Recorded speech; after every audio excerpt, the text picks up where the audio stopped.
So I request Okay. Dr. B. Suryarajan to welcome the expert speaker for this particular session. Well, good morning, one and all present here, and I'm happy to introduce the speaker of this session, Mr. Alok Medikipura Anil. He is now the director of Next Big Innovation Lab, NBIL. NBIL is a deep tech life science company focusing on the utilization of its proprietary 3D bioprinting platform to develop a solution such as 3D bioprint skins, organ on chips, and clean meat, and the personalized medication, 3D printed medication. Mr. Alok has completed his undergraduate in BSc Aerospace from Boston University and completed his MSc Aerospace Dynamics from Cranfield University. And he also has completed Ignite Global Innovation and Entrepreneurship Program from Stanford University Graduate School of Business. He is expert in the field of exponential technologies, precision and personalized medicine by 3D printing technology, and the technology for social goods. He is very much expert in the area of inclusive growth and 3D bioprinting technology. So I welcome Dr. Alok Medikipura Anil for this for providing a wonderful session on the work on the FDP of the 3D printing technologies. So I welcome, sir. Thank you, Dr. Surya, for the warm introduction. It is a pleasure to be a part of this conference. Even though it is being conducted virtually, I believe it is of very important, it is bringing a lot of value to our attendees. So thank you again for one and all for having me, and also for the attendees who have logged in. So our journey at Next Big Innovation Labs started in 2016 when I came back from finishing my studies in the UK, and after having done a short stint with Tata Jaguar Land Rover, the group, and where I was exposed to this field of 3D printing, where I was doing a lot of work with models that we were creating for wind tunnel experiments. So we used to do a lot of prototyping using the in-house 3D printers that we had in university, and then parallelly compare that data to computational fluid dynamic data and understand how the real world data through a scale model is as compared to CFD data. So that sort of was how I got started with the field of 3D printing, and also having spent some time doing work with the rocket team that we had within the university, where we were prototyping functional rocket prototype parts. So that's a brief history to what I bring from an academic background. But when I came back, I wanted to look at how we can really create an impact with this field of 3D bioprinting. But I necessarily didn't bring in the right expertise when it comes to biotech or tissue engineering. So that's when I looked at bringing in other co-founders who complemented the work I do at Next Big Innovation Labs, who got an expertise in the 3D, in the biotech space, in the tissue engineering space, to complement my existing skills in the 3D printing space. So together we formed Next Big Innovation Labs, and ever since 2016, we've been on this journey to look at how we can create actual functional parts that can potentially be used not just in surgeries one day, or even kind of be looked at how we can impact the field of testing. So I'll get to all of this in the future. But now that I understand that there's a lot of students in this conference, what I'd like to also focus on during the course of my presentation is our journey of actually building a company in this space. Because I come from an academic background as well, but eventually it was about how do you build a company that can create potential products for the market. So as I take you through my presentation, I'll be focusing on that specific journey as well, and giving you some kind of insights as to how we looked at a business model development for the work we do with bioprinting, how we looked at understanding the market size for the products that we wanted to build with Next Big Innovation Labs, how we looked at creating business partnerships with industry and academia and other stakeholders, including multiple governments and so forth. So all of this is important when you are looking at a novel field like 3D bioprinting, and you're looking at being an early mover in the space. So that's the journey I want to kind of take you all through in the next 1 hour or so, and I hope you'll enjoy it. Along the way, I'm happy to take any questions either towards the end, or if you really have any questions that I can answer along the way, happy to answer them. So please use the chat window to send me any specific questions you might have. So moving on, just give me a second.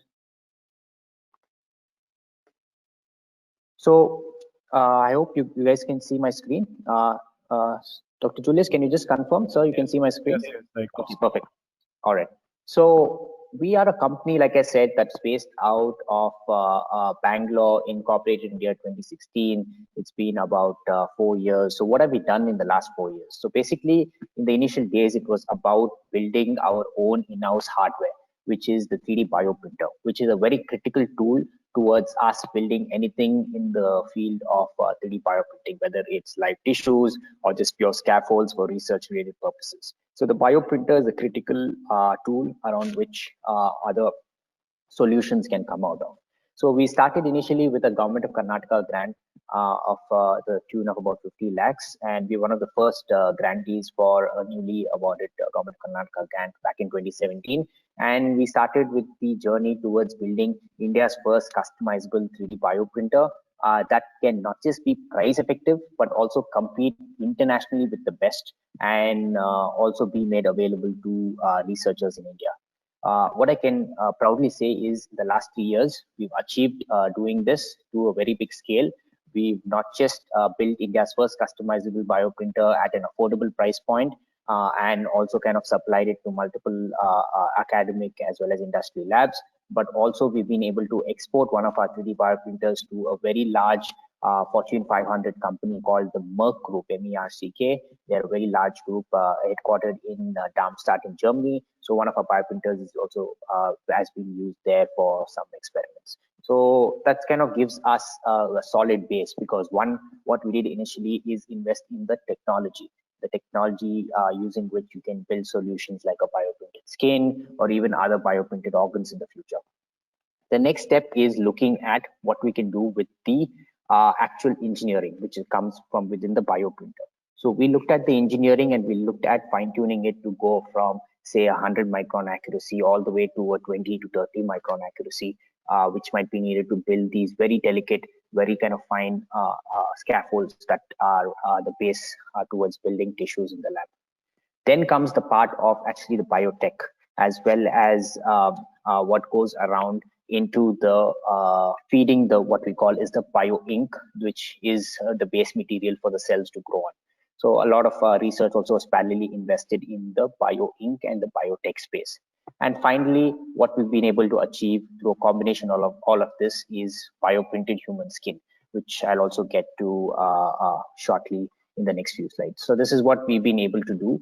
And along the way, what's been important is building tools and allowing for the right patents to be filed in this field, because as early movers, we need that early mover advantage. And so we've been able to file critical patents in and around the field of 3D bioprinting. We also built a trade secret bio ink, which is unique to actually getting the bioprinted skin the way we want it to be.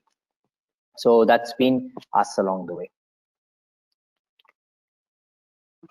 And here's a very general overview of what we do, because you might say, okay, it's great that you all have built this, but what is the key areas of interest and key areas of focus for you all? So basically the key areas of focus for us or any other company in the 3D bioprinting space is these critical 4 areas. One is computational design, because anything you do with building a scaffold, building a tissue, boils down to what sort of a design do you deploy? Is it like a just pure scaffold, rectilinear, hexagonal, or whatever structure, size, shape it might be, which is critical for the cells to move, for the cells to migrate, for cells to proliferate. So all of these factors exist. So for this, we deploy a lot of computational design work supported with softwares like Autodesk Fusion that help us do a lot of AI-based simulations as well.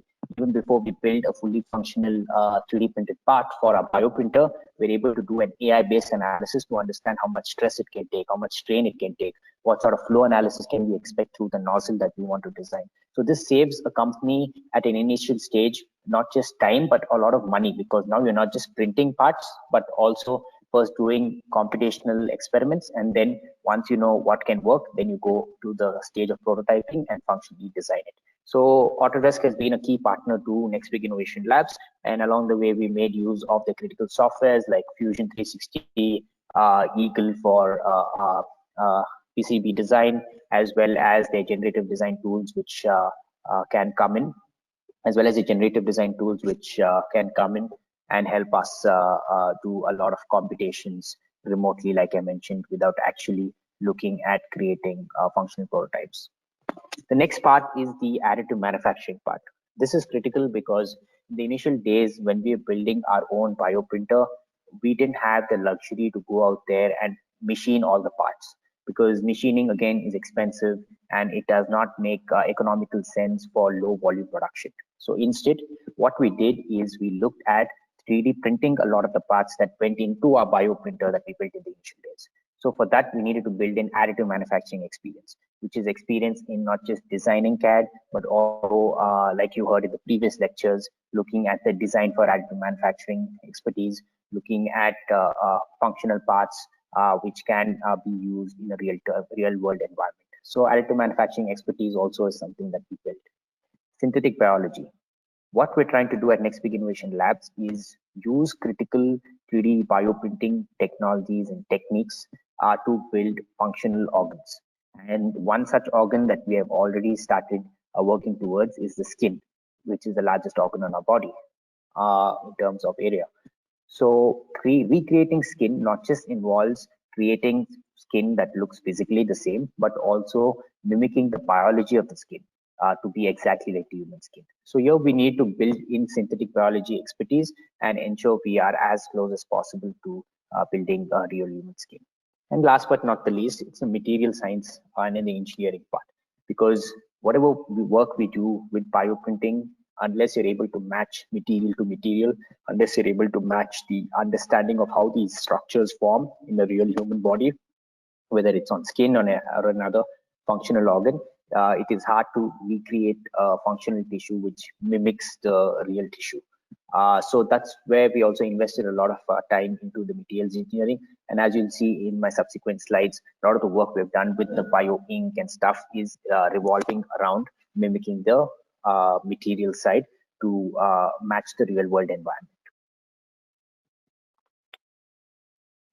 And all of the work we have done is really not possible without the support of partners and an extended network of support that we have gotten.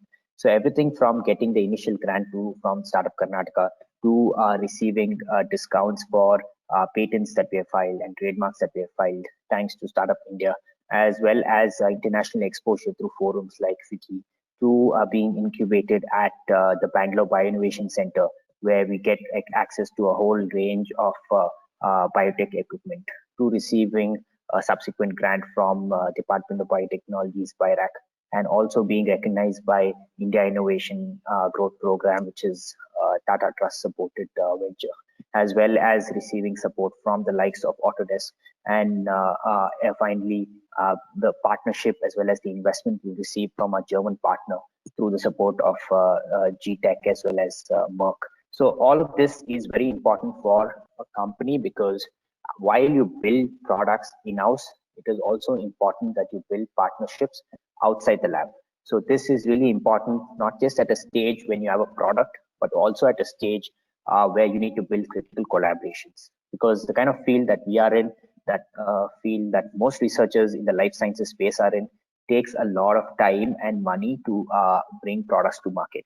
So it is important we build the right partnerships with industry, with academia, and with also policymakers in the government to ensure that we are also on track to bring not just products to market, but also products that will be accepted in the market. So that's why it's important as a young audience who's listening to this, to also look at, as you're building a company, the kind of work you can do to build the company beyond the product as well. So that's something I just wanted to bring to the notice of young attendees on the call. So here is an overview of what we have been doing with Next Big Innovation Labs. So we started with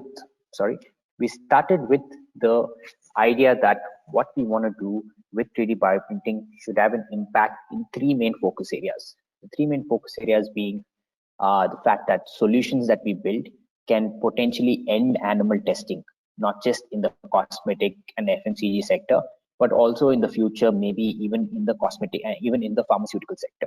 So that was the first goal that we wanted to work towards as a company. And our bioprinted skin product is aimed at solving this big problem that we see out there. And how, I'll get to the subsequent slides. In the future, we want to look at what we can do with 3D bioprinting to look at creating solutions for the precision medicine and testing stage. So here, as you might be aware, pharma companies spend anywhere between 1.5 to $2 billion and take anywhere between 10 to 12 years to bring one successful drug to market. And this time that it takes to bring a successful drug to market and the amount of cost involved is really a deterrent factor, because end of the day, when a medicine is got to the market, the end user pays a whole lot of money because of this expense.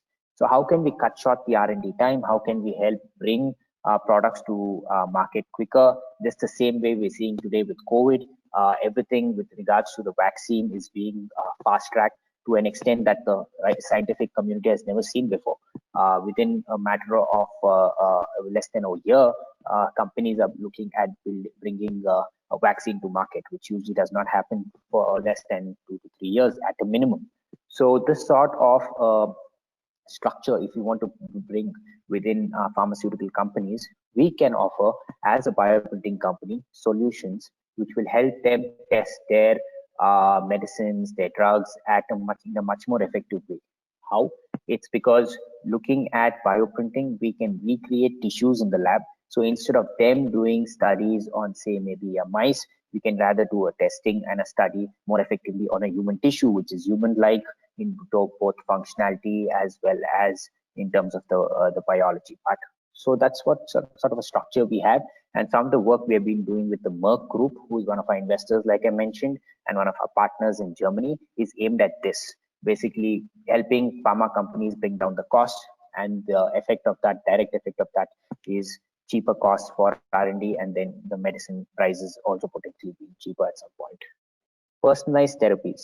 The whole goal of what we want to do with 3D bioprinting and the whole goal of what other bioprinting researchers want to do is look at creating a positive impact for humankind. So to basically create a positive impact for humans, what we're looking at is a direct solution where personalized bioprinted tissues can be used for surgeries. So we're looking at bioprinted skin to treat burns, we're looking at bioprinted bones to help with sort of bone cancers that eat into the bone, or people that might need some sort of bone replacement and so forth. So these sort of solutions are what researchers around the world are working towards, and that's the holy grail, is creating solutions that can one day directly impact the lives of people. So what you see on the screen is some sort of a platform approach that we are looking at building through Next Big Innovation Labs. And for the platform, the foundation is basically the patents that we have in the field, which is the engineering patents, the work we've done with the bioprinter and so forth, and as well as the process. So we have deployed a unique process which we follow, and the process is what happens before the bioprinting, which is how the biomaterials are mixed and what kind of conditions you follow during the bioprinting, which is how the bioprinting is done in a specific environment, as well as post bioprinting, which is what happens after the bioprinting. So this sort of a unique process is also very important.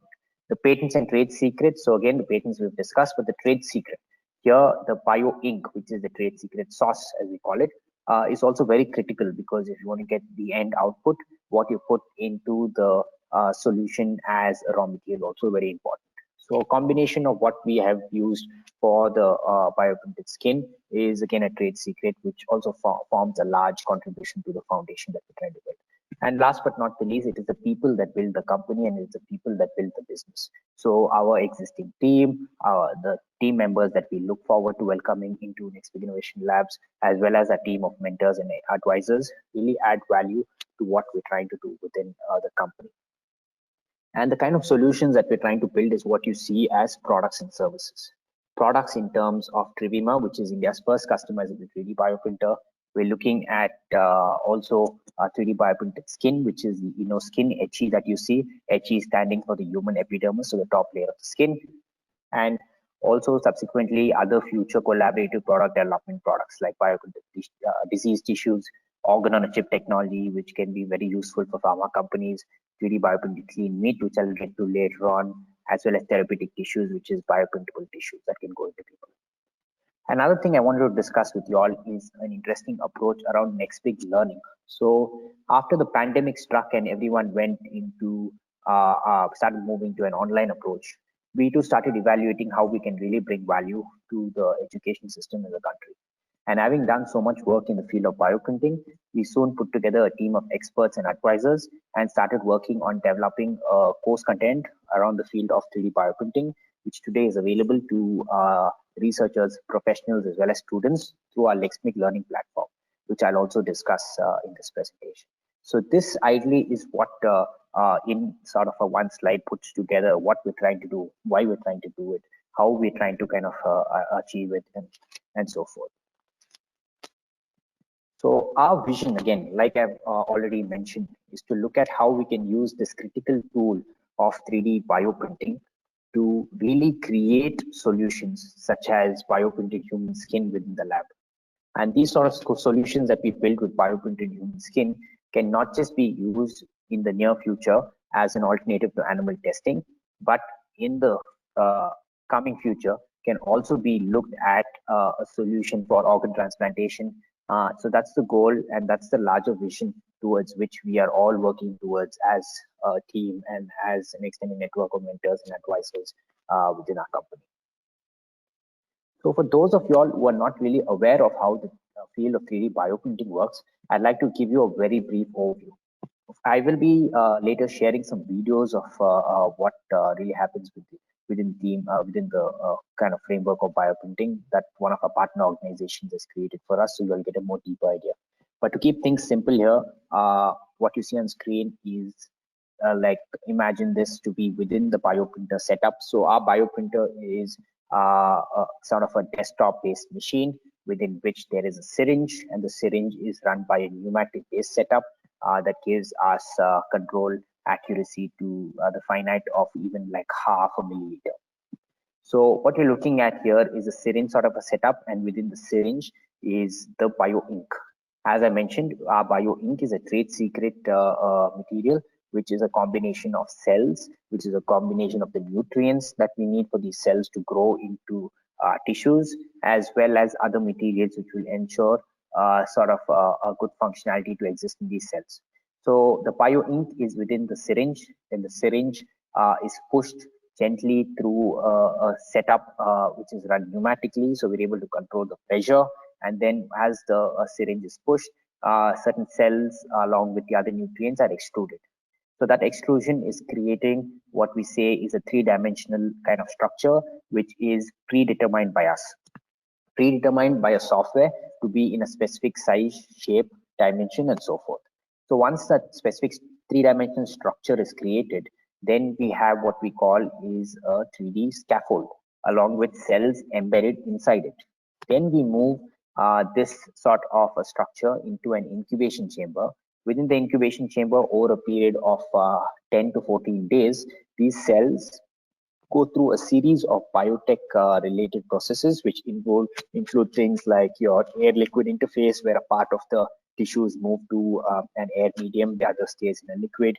And then basically at this stage, what is happening between the 10 to 14 days is these cells are growing into tissues. So the general structure is cells form tissues, tissues form organs. So eventually our holy grail is to look at creating organs, but we're going down to the basic level and saying, okay, let's look at the cells and let's look at how these cells can go into tissues. Then the next step is all these multiple tissue types will make the organ. So the cell again goes into the tissue or during the process of incubation. And then what we have is ready to use tissue that can be used for a clinical use case. As of this point, we're not looking at a clinical use case because that requires a whole range of approvals, but that's in our vision plan. But most importantly, what we're looking at in the immediate term is what can we do with these tissues by giving it to cosmetic R&D labs. So that's very important because it's a low-hanging fruit for what we do. What question you all might have for me is one, why are we using bioprinting? Why can you not just grow these cells just using pure biotech methods? You can just have scientists within the lab like pipetting and growing these cells into tissues. Here's why. Most importantly, bioprinting gives you that precision cell to cell positioning method.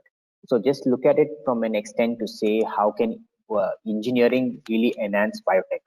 So if a scientist is just trying to grow these cells within the lab, he might be able to do these by just putting a layer of cells and giving it the right medium, then letting these cells grow into tissues. All of that might happen. But the precision and the accuracy does not exist the same way that a bioprinter can do it. Also, with the bioprinter, we're able to work with multiple extruders. So as you know from previous lectures, 3D printing involves things as simple as maybe extruding plastic polymers like you see with FDM, to even things like an SLS that includes metal-based structures. So here with bioprinting, we're looking at a liquid-based structure with cells included in it, which is much more delicate and much more kind of a critical method to follow, because here you're dealing with live cells and you have to ensure that these cells do not grow through extreme stresses and that can make them rupture and become useless. So it's important to maintain a good percentage of healthy cells, and that sort of accuracy and precision and control a bioprinter can provide rather than a human kind of approach, because humans can really have a lot of errors associated with what they do in the lab. Also, to a certain extent, when we're looking at creating an impact and saying that we want to one day replace animal testing completely, we need a lot of tissues to be created in the lab for companies to use as an alternative to testing. So when I say alternative testing, that's basically saying instead of taking a new soap, a shampoo, a cream, which is at R&D stage, and then applying it on an animal and understanding the reaction on the skin, you could do the same thing to our live biological human tissue and understand the results. So that removes the cruelty part, that also removes the part to kind of actually harm the animal.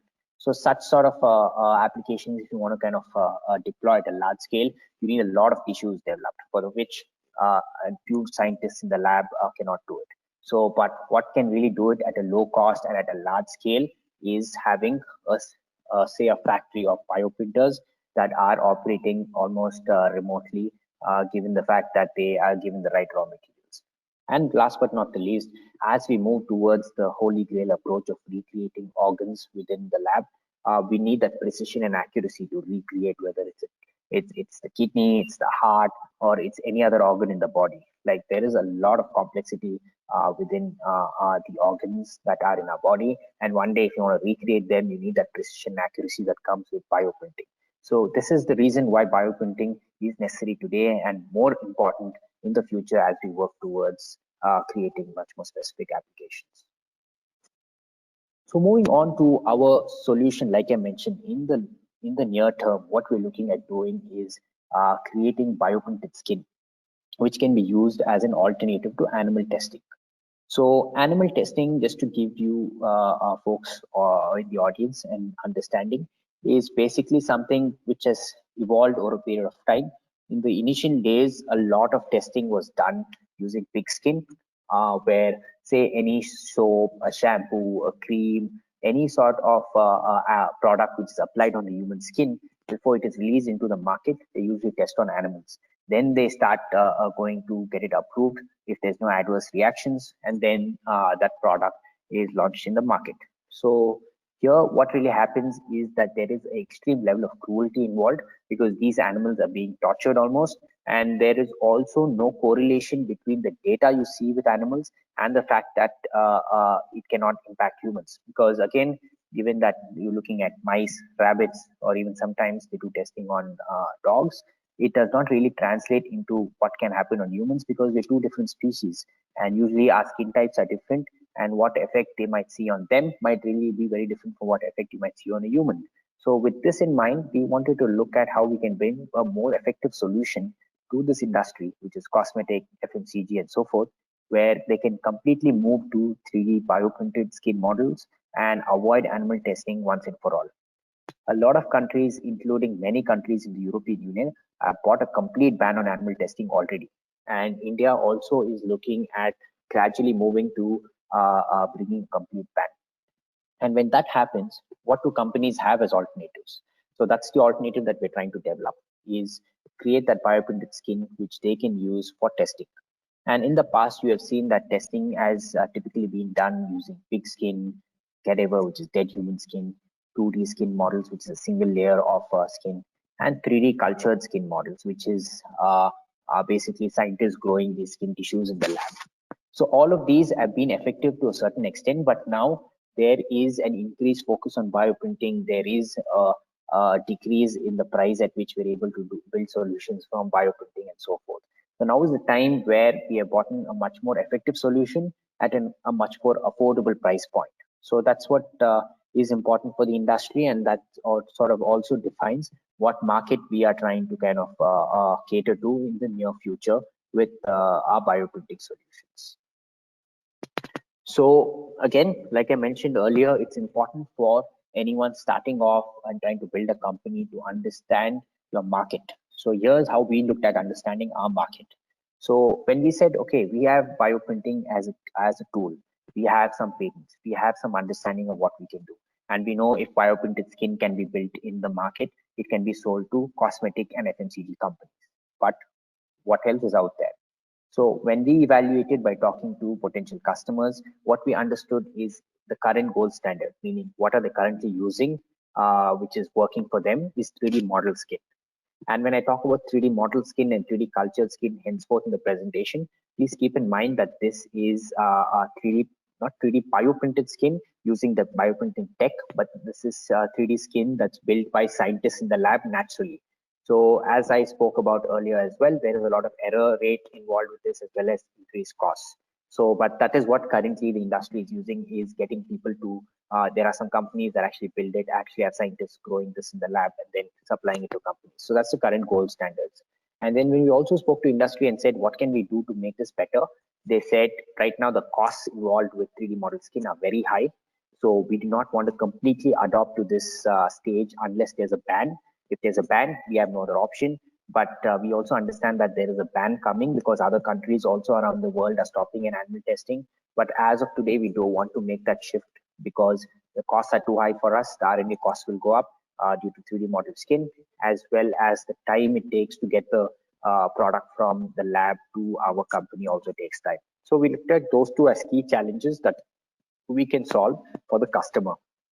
So this sort of industry requirement, young students, also gives us an understanding to say this is the key problem statement. So meaning this is what the customer will pay for if we solve these critical problems that they have. And so we looked at that as a challenge and worked towards creating solutions which can not just bring down the cost of bioprinted skin as compared to 3D model skin, but also look at how we can bring a scalable approach, meaning we're not just looking at today a requirement where a company might need maybe a few hundred skin models a month, but in the future, once there's a ban, they might need suddenly a few thousand. So how are we going to kind of scale up our operations to meet that demand? So that's when the bioprinting, the biotech, the automation of the bioprinting processes really comes into picture, because you're looking at creating solutions that can scale without having to add more and more scientific labor to help you with this process. So that's why we looked at InnoSkin and how we evaluated that we have a good requirement in the market. So since we're talking so much about skin, let's take a step back and look at our 8th or 9th standard biology textbook related slide and understand how the human skin is formed. So basically the human skin is 3 primary layers. The top layer of the skin is called the human epidermis, the middle layer is called the dermis, and the bottommost layer is the hypodermis. Usually things like your hair follicles that you have on the skin start from where the hypodermis is, and the epidermis is the top layer, which is where certain sort of allergies and stuff come in. So every time maybe someone develops a new product that can be applied on the skin, like a shampoo, a cream, a fragrance, perfume, whatever it may be, they need to ensure that there is no adverse reaction on the epidermis, because usually sort of allergies and stuff you see is because the epidermis, which has certain cell types, form an allergic reaction with the product that the person's using.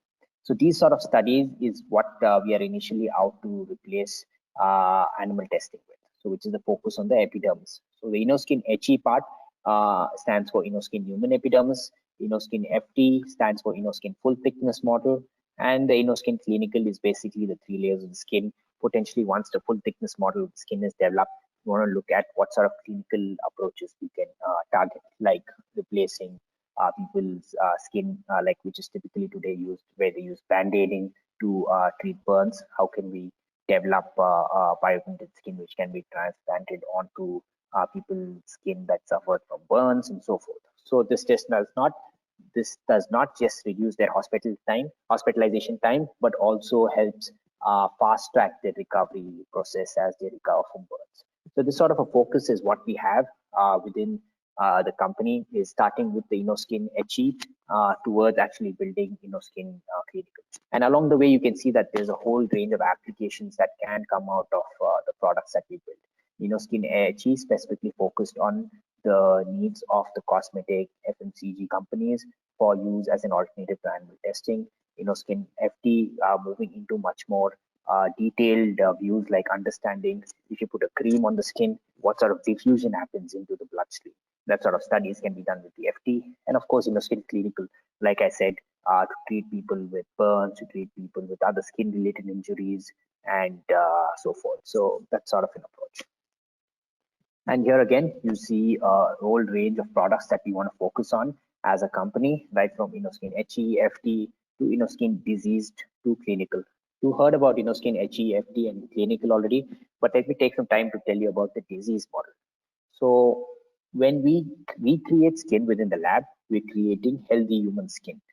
But what about disease skin? So that's also something that we can recreate, which will potentially be helpful for a whole range of applications, such as say patients who are suffering from melanoma, which is a kind of a skin cancer, which is highly evident in regions like Australia, where there's a high UV radiation.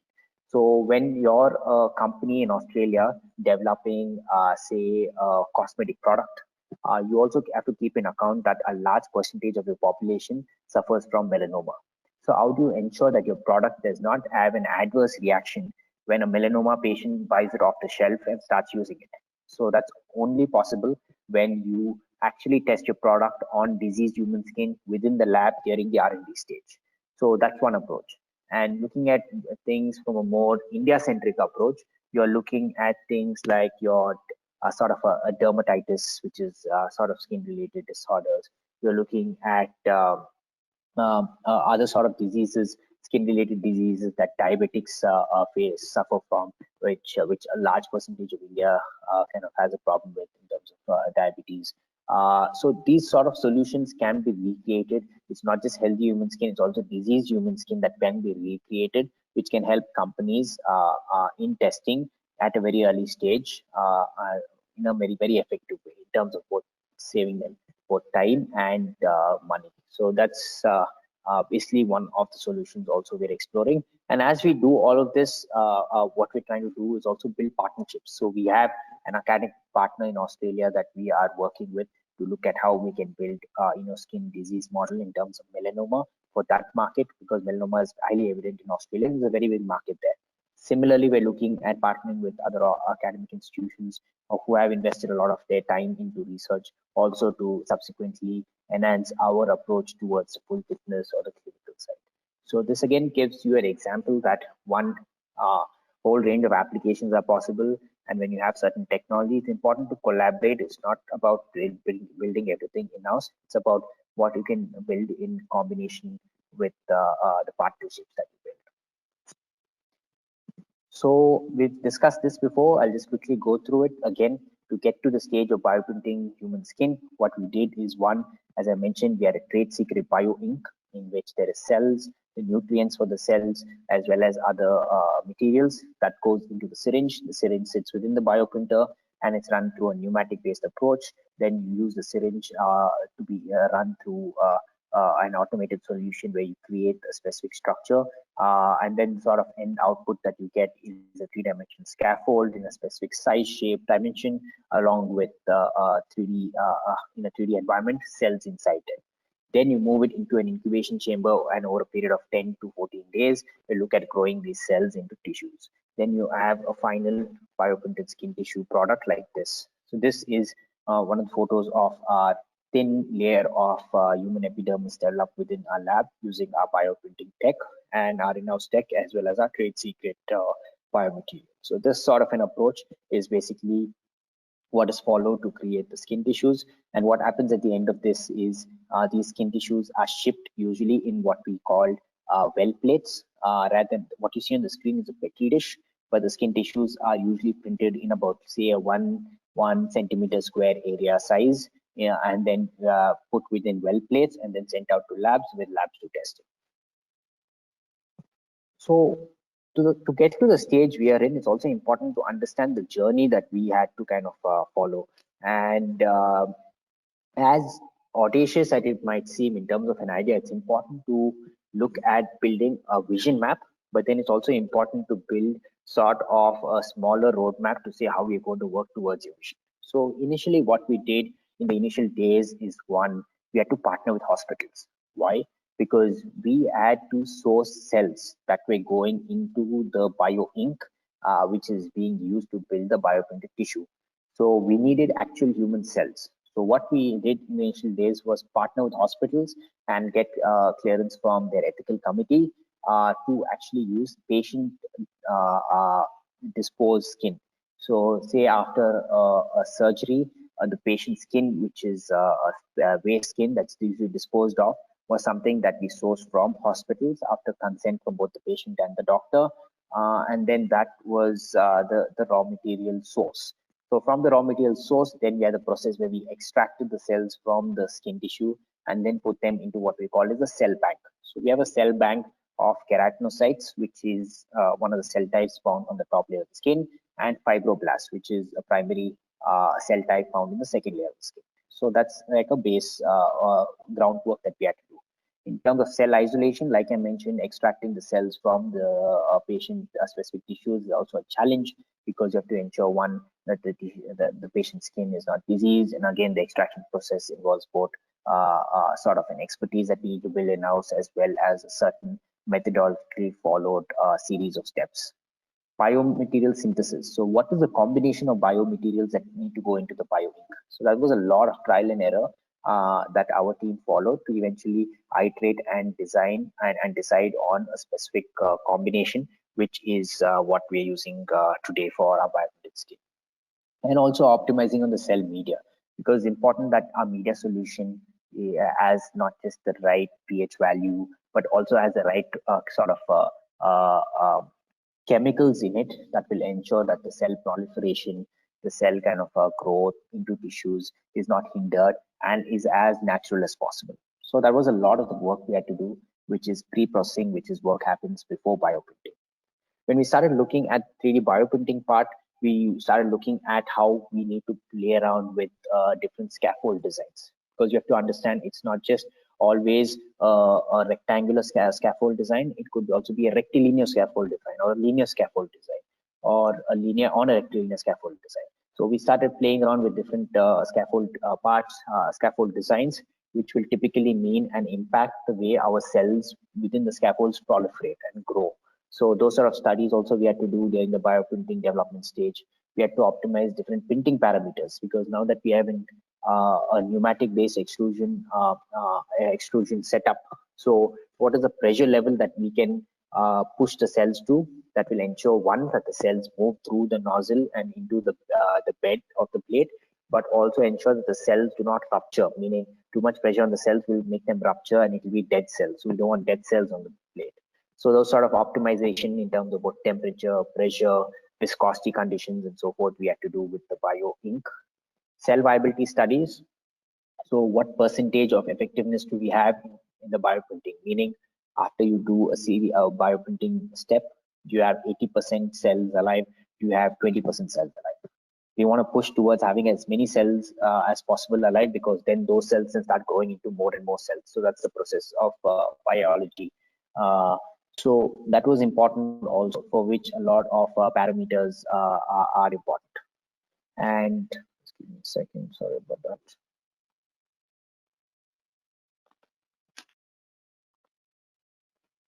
And but the biomaterial optimization, again, getting the right combination, which is again what today we've decided on, is a trade secret. What we had to do also post bioprinting, like I told you about in the incubation stage, is looking at the stratification. So meaning the stratification solutions, like basically these cells going into tissues. What sort of conditions do you deploy? What sort of process do you deploy? How much time do you put them in a specific media solution? How much time do you give them exposure to this air liquid interface? So all of this sort of an understanding we had to build. In terms of the growth media, again, it's very important because there's externally available growth media, but what really works for your cell type is also important. So that's something that we did. And along the way, we also want to ensure that we are in compliance with a whole range of regulatory approvals that might be needed as a serious company in the life sciences and biotech space, for which we are also in the process of getting our ISO 13485 and a C certification for our machine. So this gives you an idea of how, even though we have a broad, longer vision in mind, we started breaking it down into smaller milestones, and we started kind of achieving it in given time frames. So this slide is important for all of you all watching, because one, it gives you an understanding as to how we looked at creating a business model. 3D cultured skin or 3D model skin, like I mentioned to you all earlier, is nothing but skin developed within the lab without the use of bioprinting, which is basically scientists saying, let's put a layer of cells, let's put growth media, let's make these cells go into tissues and so forth. What the approach we brought in is we removed the human side of the bioprinting, and we got in the bioprinter, which is core automation, core precision technology, to do a lot of the human-based steps. And this means that we are not just able to ensure that the variability between batch 1 to batch 50 is low, but we're also able to keep the fabrication costs low, because our base costs are much lower than actually deploying scientists within the lab. And the positioning, again, is very accurate, because here you have a machine which is doing the accurate positioning rather than actual human. And most importantly, we are able to scale up the solution. Scaling up 3D cultured skin involves putting more and more scientists in the lab. And which region in the world will you keep hiring more and more scientists when customer bases around the world? But for a setup like skin with bioprinting, we can create, say, bioprinting skin factories in different regions around the world, which are supplied with our raw materials, and then certain automated solutions and steps are followed to get the right end product. So that sort of an understanding is important. And this was some sort of a market analysis also for us to say, okay, everyone out there is already using 3D cultured skin. What can we do to make it better? And we also looked at the market landscape, right? So it's important to understand who else is competition out there. So today for us, biggest competition is a company owned by L'Oreal called Episkin. There is a company called MacTech in the US, which has a product called Epiderm. And one of our partner organizations, Merck, has a product called Stratum. So Stratum is not a real competitor to us. Stratum we're looking at is as more as a collaborative product which can make use of Skin HE in the future. But more importantly, what is direct competition is Episkin and Epiderm. So we spent some time talking to customers, distributors, and anyone else in the space to understand what they've been doing with Stratum, how they've been using the product, and how it's helping them achieve their end results. And what we do understand is also a specific price point within which we need to ensure Skin HE is given to the market to ensure that there's good adoption. So that's how we looked at also a market landscape space. And when we're talking to customers, we also want to understand from them how a product is going to be better than what is currently offered, for which we need to list out a competitive landscape and say these are like 3 or 4 areas that I am focusing on, which I can ensure that I am better than what you're currently using in terms of the product. And so those areas where batch variation, we want to keep it as low as possible, and that we're able to achieve because of good engineering. The COGS, we can keep it, the cost of goods sold, we can keep it lower than the others, because here we're bringing in more automation and less involvement of scientific workforce. Scalability, we're able to scale out these solutions. One second. Scalability. Just give me 1 second, please.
Hi, apologies for that. I just had to quickly plug in my laptop. So scalability also is very important because one, like I said, as worldwide demand towards alternatives steps in, we need to be able to provide these solutions at different regions of the world. So it's not just about creating a solution in India and trying to ship out to the rest of the world. It's about localizing production, which is the biggest advantage 3D printing provides, is localizing production. So when there's a requirement arising out of Germany, how do you localize production in Germany and supply locally? Because in a thing like bioprinting, time is of essence. Shipping a biological tissue from India to Germany takes time, effort, as well as very critical expertise in terms of having the right storage conditions and so forth. And that is the biggest problem our customers today are facing with both Episkin and Epiderm. So that's a big problem that we want to solve. And we're looking at solving that by bringing the biggest advantage that 3D printing brings to the table, which is localizing production. Like you can have 3D printer anywhere and localize it to meet the local demand. So that's sort of an approach we're deploying to bioprinting to deploy multiple centers wherever there is a need. So that's our sort of an approach, as well as the uniqueness of the process. With the multiple patents that we have filed, what we do understand is that there is a certain uniqueness to the way we've been doing this bioprinting work, and that will be important in the future as we extend into doing work with other bioprinting tissues. So here again, this is something which is not typically spoken about in conferences, but why I felt it's important to put this out there is because there's young folks listening, and I want you all to understand how we are not just building the technology, but also trying to build a robust business. So here is how we looked at our business model. We said, one, we might be able to build bioprinted skin, but then how do we get the bioprinted skin to our customers? And to get to our customers, we looked at a three-pronged approach in India and Southeast Asia. One of the approach is to go through distributors who are already selling Episkin and Epiderm. And we spoke to distributors and understood what price point they are buying Episkin and Epiderm at, and what sort of a profit model they have created for distribution. And so that's one way to quickly move from lab to customer, because these distributors already have a connect with the end customers. Second is through direct sales, where we directly go to companies and pitch to them and say, these are the solutions that we have. This will take fairly longer because the sales cycle is you need to kind of meet the right people in the company and then sell to them. But it's the most important because here you're building a direct relationship with the company. Third is through a CRO partner. In India, a lot of the companies you see are contract research organizations. Basically, contract research organizations take in outsourced work from other companies to do work like, say, your skin related testing or your dermatology testing and so forth. So a lot of customers that we want to sell our product to are already customers of CRO partners. There is a lot of CRO companies. So instead of directly going to the customer, one of the routes we wanted to take is also go through a CRO partner. So this sort of an approach is what we put out, and this is how we're looking at our sales channel. When you move to the European Union, again, it's a different strategy, because there you don't have many CRO organizations. You have companies directly doing their R&D. So you have to go through a process of a direct sales or kind of go through distributors like we've already discussed. So this again gives you an understanding of how it is important when you're even in the R&D stage to chalk out these things, because these discussions are things that have to start even before the product comes to market, because trying to create an effective pipeline for sales starts with actually talking to the customers even when the product is at an R&D stage, because one of the most critical things in building a product is building the right product for the right market at the right time. So until you get the feedback channel from the end customer, you don't know whether what you're building is what they want. So that's important to bridge that gap and start to kind of discussing with customers early on. So this again brings it down to where we all started. In the initial days, we invested a lot of our time in building the 3D bio printer itself. But why did we do that? Why did we not look at buying a 3D bioprinter off the shelf and then start our research? It would have saved us maybe 2 years of R&D on the engineering side. But why did we not do that? So it's important to understand that today, when you look at 3D bioprinting or 3D printing, it's specific to a solution. Meaning, if you want to do 3D printing of actual end prototype parts, which can go on to an actual engineering use case, then you're looking at a more robust solution like an SLS. Or when you want to just build prototype parts, you can maybe deploy even FDM. But when you look at bioprinting, it brings in an extra level of complexity. Meaning, when you want to do bioprinting of skin, it's a very specific requirement. When you want to do bioprinting of bone, the requirement changes altogether and so forth. So today, when in 2016 looked at buying a 3D bioprinter off the shelf and starting with that, what we understood is whatever that solution that the 3D bioprinter that I'm buying can provide me will not serve the needs of what I'm trying to do, because here I'm trying to innovate in the field of bioprinting. I'm not just trying to buy a bioprinter and do one sort of work, but I'm trying to have a bioprinter to kind of expand my horizons of what I can do with bioprinting. So that's really not possible with off the shelf. So that was one big problem.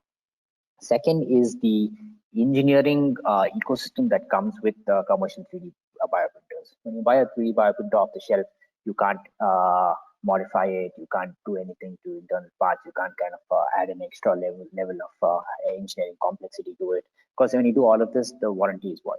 But so ideally what you're left with is a machine which stops your kind of ability to move beyond what's possible in the field of bioprinting. So that was one area why we didn't go ahead. Another area is the fact that we understood that a lot of the companies selling bioprinters out there do not have good servicing options available for their customers, which is very critical, because every time someone buys a bioprinter, they're investing in something which is expensive and which has a tendency to break down. So without having a good service network, so that was a challenge. And most importantly, why do we need to invest as a young company in such expensive technology is what we thought. And this was also something that made us think a lot. And while we've set out the mission to not just build a bioprinter for our own use case, but we also set out with a mission that we will build bioprinters at an affordable price point that will rival the best in the field around the world, and make it available to Indian researchers, Indian academia, Indian industry at a fraction of the price of what the international guys can do. So that was what was one of the goals that we started working towards. And here's what we've achieved. So what you see on screen is one of our bioprinters that's also been to Germany, like I mentioned, to Merck. And this is Trivima, which is India's first customizable 3D bioprinter, which involves a whole level of complexity, right from your micro extrusion work, the multiple extruder heads that we bring in to do bioprinting with multiple cell types, the temperature control that we bring in, bringing in the UV and the HEPA to do kind of sterile work, UV and cross-linking work that's required for specific materials, the extruder mechanism that will allow us to do like printing quickly as well as effectively, not just within a petri dish, but also within well plates, and also the wide range of applications. So here with Trivima, you're not limited to one specific raw material that you can work with in terms of bio ink. You can work with any bio ink. You have the ability to work with highly viscous materials, low viscous materials. So we're giving the researcher or the end user the ability to work with their own in-house developed bio solutions. So this is what we have kind of successfully built. And this is again something that we use for our own use case and also custom build for use cases of various industries. Most recently, we supplied one bioprinter to King George Medical College in Lucknow. So a lot of researchers come to us and we build customized solutions. And when you build technology out there, you also need to validate it. So here's a lot of the validations that we have done with Trivima. Trivima is not just being used for bioprinting of skin-related experiments, but also for experiments that include in outputs for labs that are working on breast cancer studies. We work with very viscous materials that can mimic bone-related scaffolds. We work with very low viscous materials also that can be used for wound healing applications. We've looked at medium to low throughput screening solutions where we print droplets within well plates at a very important accuracy to even like say half a microliter and so forth. And we've looked at say UV-based solutions which require work with critical materials like your Gelma and the Colma, and patented solutions that we've developed within our lab that go into the machine can even allow us to go to the extent of say 20-30 micron accuracy to get to the level of precision that's needed for very specific scaffold related studies. We have a heated extrusion and a freezing bed, which gives us the ability to work with different materials where the material properties usually cannot do not allow them to be used on various other biomaterial, various other bioprinters.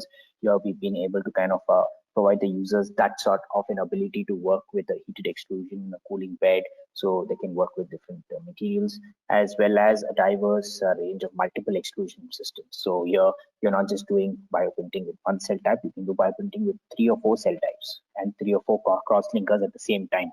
So that's sort of an ability we're able to also bring in our machine. And along the way, it's important to kind of build what we would say a level of security around what you do. And that level of security for a young company in the bioprinting space is what sort of patents you file, what sort of jurisdictions do you look at filing these patents in, what sort of trade secrets do you maintain, and so forth. So we've been working with a couple of law firms also to kind of ensure that we protect the work we've been doing, as well as more importantly, ensure that we make it available to people that we collaborate with also to use our tech. So this sort of an approach has helped us file for a couple of tech patents and also kind of file for a trade secret on the BioInk which we have. So coming back to this, so this gives you an idea that how the slides we have already spoken about talk about the foundation that we're building. You've seen how we've spent some time understanding the bioprinting technology, the bioprinting processes, how we've looked at the patenting approach, what goes around behind the trade secret, and so forth.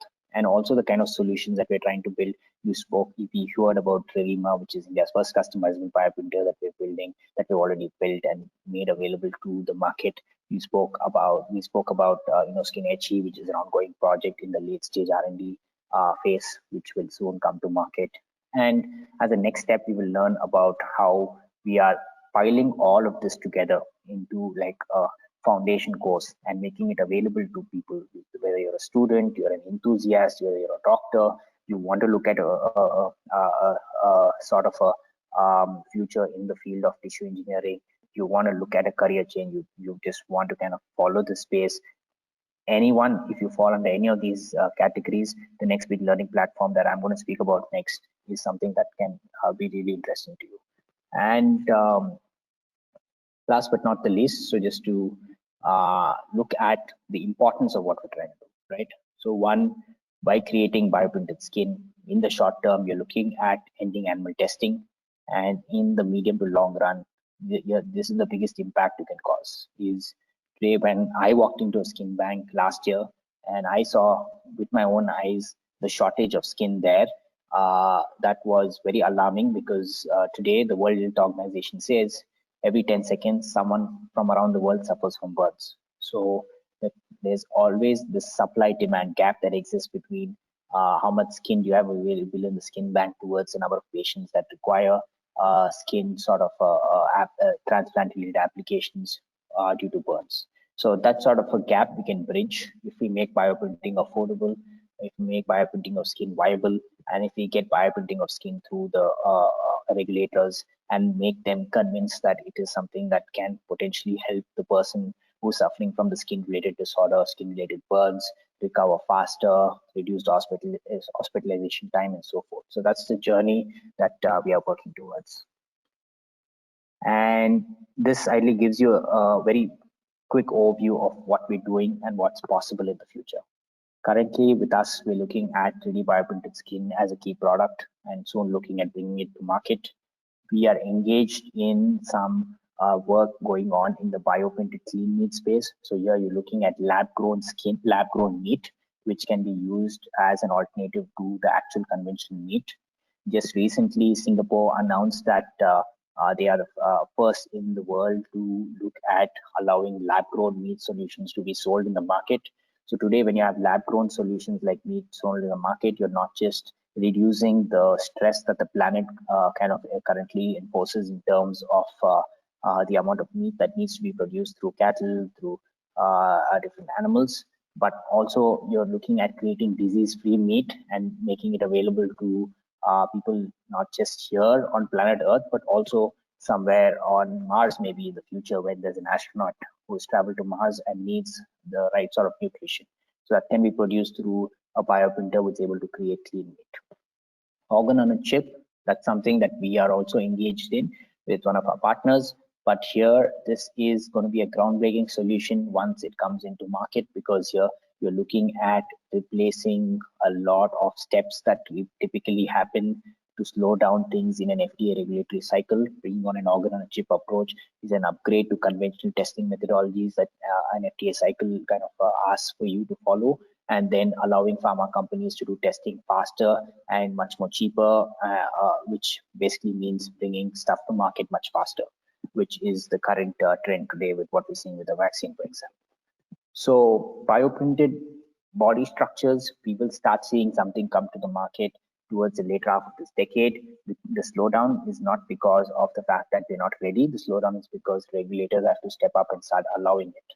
So initially you will start seeing things like your ear cartilage and stuff, which is much more simpler structure to build and which does not have blood vessels. But then subsequently you will start seeing other bioprinted tissues also being widely used for transplant on patients. And last but not the least, why think for what solutions we need on planet Earth when you have folks like Elon Musk looking at putting people on Mars? What sort of technology do we need for these astronauts to be accompanied with to ensure they live a healthy life out there? One of them is definitely a bioprinter, which will help them protect themselves from burns, because when you look at going to Mars, it has a low atmosphere. It means that astronauts will face much higher UV radiation and potentially suffer from things like a melanoma, which is high UV related kind of cancers affecting the skin. So how do you potentially create bioprinted skin which can help treat those melanomas? So maybe with a bioprinter, with astronauts out there, how can he survive on actual nutrition that can help him stay fitter for longer? Maybe that's bioprinted clean meat. So the whole range of possibilities for what bioprinting can offer, and it's not just right here on planet Earth, it's definitely out there on the moon or on planet Mars. So at NextBig Innovation Labs, what gives us the pride is the fact that we have done a lot of the work that we do right here in India, and but the solutions that we are building have applications worldwide or are already starting to be used in worldwide markets. So this is the team that we have. It's a young team, about 14 of us working out of Bangalore. And yeah, so with this, I'd just like to take another maybe 5 to 7 minutes to just tell you about a course that we have built. Like I mentioned, NextBig Learning. This was something that we envisioned overnight and executed in a span of just about 3 months with the help of the right experts and mentors. And this was built during the lockdown with the intention to disrupt the education system and to offer to young students and professionals who want to experience this journey of learning bioprinting and also being early mover learners in this space to one day potentially impact and be a positive impact in the space of bioprinting. So here's some details about the course. And as I speak about this course, I'd just like to, in the chat, give y'all in the chat, 1 second.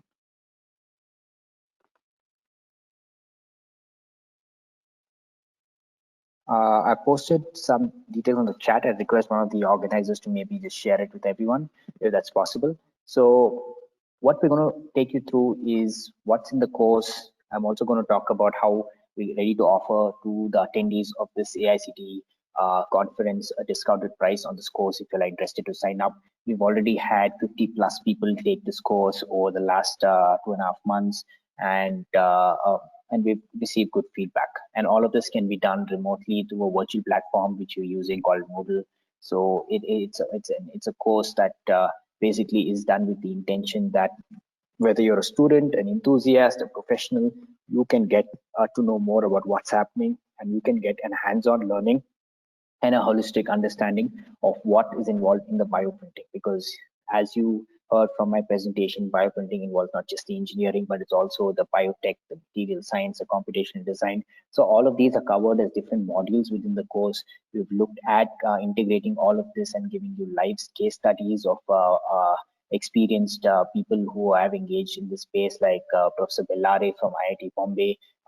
He's kind of one of the mentors we in this course. So we talk about how the mentor has kind of led his journey into the field of bioprinting, how he's evolved in the space. We bring in industry expertise to one of our industry partners to talk about how they built a solution for the space. So that sort of a integrated approach is what we have kind of brought in through a 30+ hour learning module for you all to kind of understand more about bioprinting and for you all to take a step in the right direction towards one day doing something with bioprinting. The topics we have within this course range from the fundamentals of additive manufacturing and bioprinting. So ranging from a brief history of the additive manufacturing side, the types of additive manufacturing, which you must have heard of in the previous presentations over the last few days, the design for additive manufacturing, which is very important to understand what the end use case of this solution is and building for that. What sort of applications are you seeing with additive manufacturing, the history of bioprinting, the different types of bioprinting. Today, we've just focused about one specific type of bioprinting, which is a pneumatic-based extrusion. But we're also invested into other kinds of bioprinting, like your inkjet, like your droplet printing. So these sort of solutions also exist, which you will learn about. Applications of bioprinting, like so where can they be applied, whether it's bioprinted skin, bioprinted bone, and so forth. So that sort of thing covers one sort of a basic module. The other one is around the engineering front. So how do you apply the engineering, like say that goes within the bioprinter to positively impact the bioprinting? So that gives you an understanding of the cells, how cells go into tissues, what we mean by the extracellular matrix, it's important, what type of cells do you use in the bioprinting process, differentiation between the 3D printers and bioprinters, because you've heard of 3D printing work over the last few days, but typically what is it that makes a bioprinter more complex? And the different kinds of bioprinting extrusion systems like a microjet, inkjet, laser-based. So you will go into details into each of these areas. Then comes the biomaterials, the bio-ink, and the scaffold front.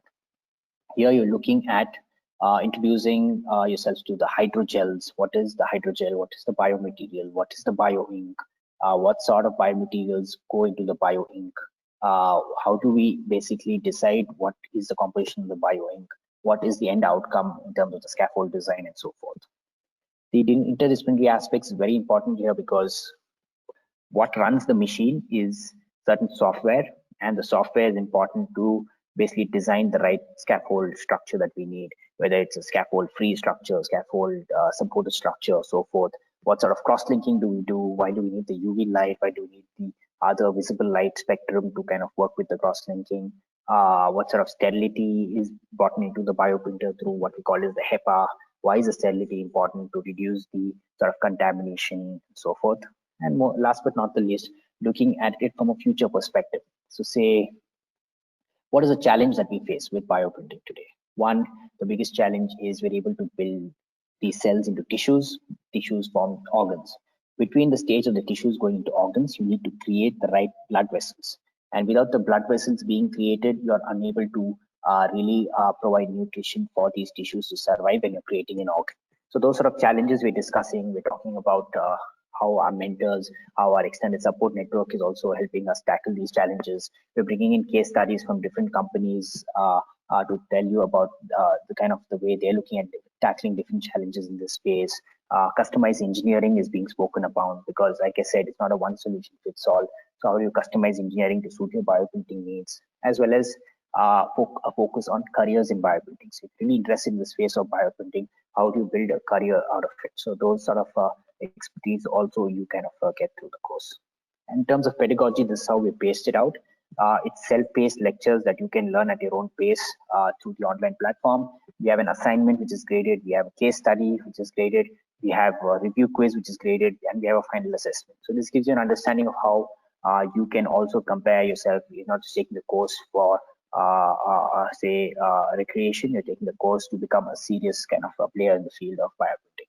And all of these gradings are done by partner universities like a VIT that we're partnered with, Vellore Institute of Technology, as well as partner kind of mentors like Professor Bellare. So this sort of a grading criteria also you have on screen.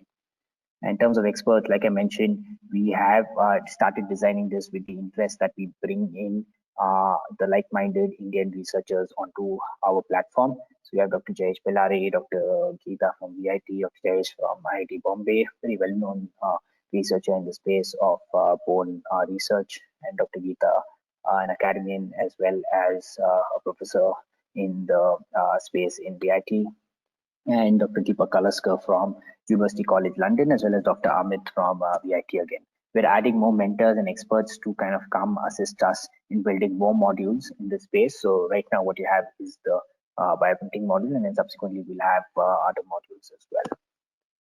And like I mentioned, it's about us building partnerships. So we've also partnered with a large Swiss company called Regenio.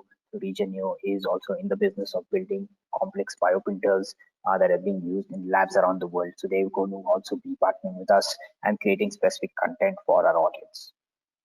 And there's more details. I'm not sure if you all have seen the chat I have shared. I'm not sure if you all have seen the chat I have shared. If you all have, okay, I think, yeah. I think what you see, give me a second.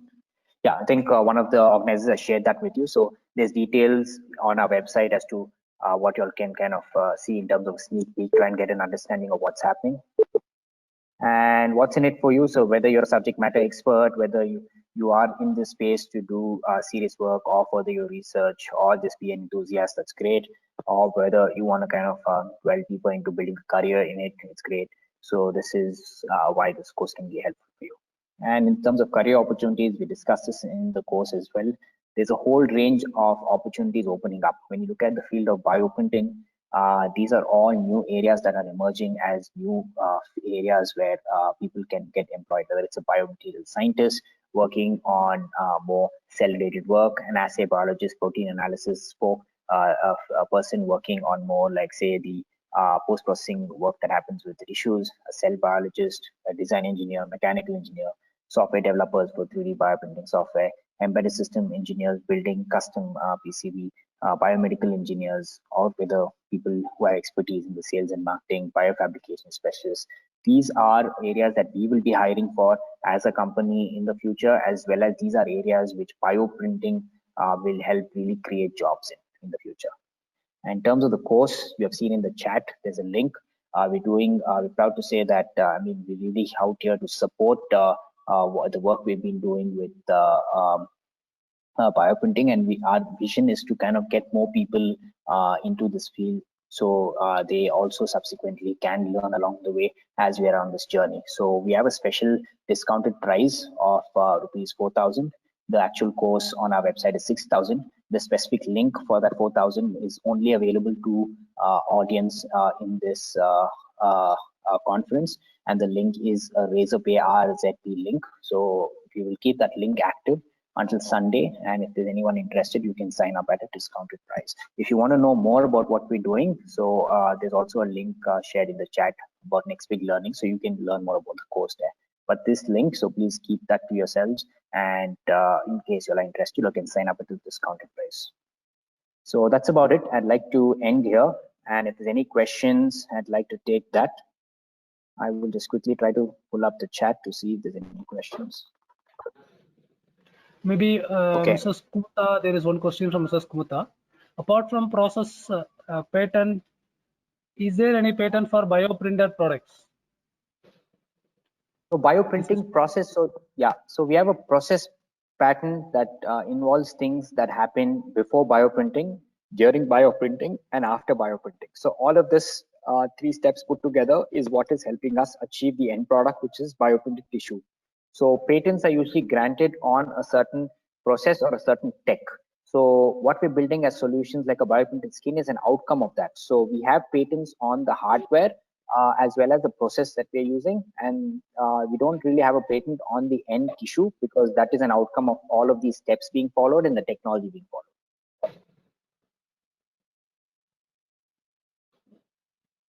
There is another question from Mr. G. Narayanan.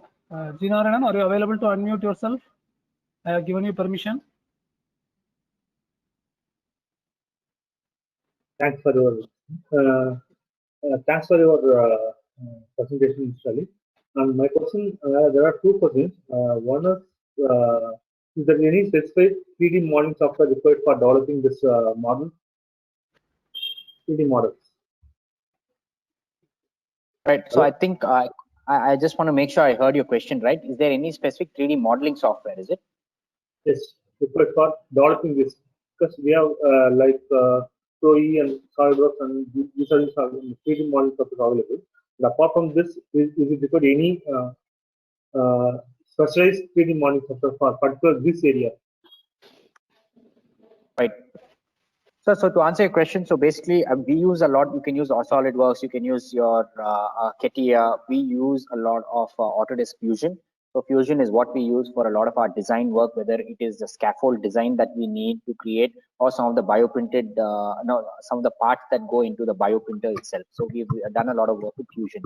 So in terms of the software, since you seem to be a person who's already used the other software, there is a design software, then there is a lot of pre-processing software. When I say pre-processing, once a design is done, you need to create something called a G-code, and then you need to create a specific a sort of structure in which you build this part, whether it's say rectilinear or whatever the structure you build. So for that, we use some custom built solutions that we have built that work with our bioprinter. But otherwise, generally, to talk about design, we use a lot of Fusion 360. And for our PCB, we use Eagle. So we design our custom PCB solutions as well, for which we use Eagle software, Autodesk Eagle. Next one is, okay, is there any 3D printing methods for skin implant, mainly for burnt skin? Because nowadays more research on this one, right? Skin, right? So if there's any implant for burnt replacement, Right, sir. Yeah.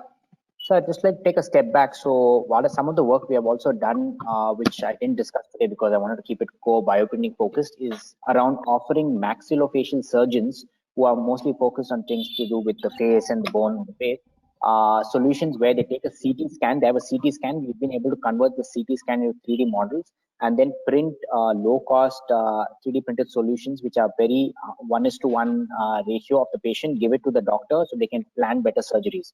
A similar approach we are using for, we want to use for bioprinted skin when it actually has to go on to a burn victim, is because we want to understand the depth of the burn first. So it can involve some sort of a technology where you have a scanner to understand the depth of the the depth of the burn on the skin, whether it's only the epidermis that is burned or there's parts of the dermis that is also burned. And once we understand the structure, then we need to build a separate skin layer with the same sort of positive of that in mind. So when the implant happens, the skin is uniform. So that's sort of an approach we're looking at. Some of our partner organizations have started looking at this, and gradually along the way, as we fine tune our technology, we will also follow. We will also join them in this effort. Okay, one more. Is there any? You had mentioned 3D scanner, right? It requires separate 3D scanner or normal 3D scanner? Scanning with. So the regular 3D scanners do not go beyond what I have seen, sir. If you want to do it at I mean, the thing is, the best accuracy versus the time which it takes to do a scan. I have not seen something go beyond 50 micron of sorts. So we have to custom build something. So it's something that is not yet available in the market. The regular 3D scanners are not meant to do things like this for medical use case. They are more meant to do things like, say, scan an object out there. So we have to look at something to the accuracy of what a CT scan provides. And then that sort of a solution is needed if you want to create something unique for, let's say, artificial skin specific to a patient. So those sort of solutions do not exist currently and need to be built. Okay, thanks for that. Thank you. Yeah, thank you. There is no other questions. So I request Mr. Sivakumar to take over. Yeah, thank you, sir. So first, I would like to thank Mr. Alok Medikpura Anil for sharing his experience and knowledge in 3D bioprinting, and I hope this would have given great insight for participants, especially people who are looking into research in this particular area. So thank you, Mr. Alok. And then I would like to thank the Atal Academy, which is done by the AICT, for giving us the opportunity to conduct the FDP program and 3D printing. And I would like to thank the management of BSA Crescent Institute of Science and Technology for continuous support in organizing this kind of events. And I would like to thank Dean, HOD, and faculty members of the Department of Mechanical Engineering in organizing this event. And finally, to the thanks for the participants from various institutions for making this event a great success. And thank you, one and all. Thank you. Thank you, Mr. Shiva. Thank you, Dr. Arokia. Thank you, Dr. Surya, for your participation today and for inviting me. Yeah, thank you, Alok, for your valuable time and giving your insights and your vast experience. Yeah, thank you. See you. Thank you, sir. Yeah, bye. Yeah.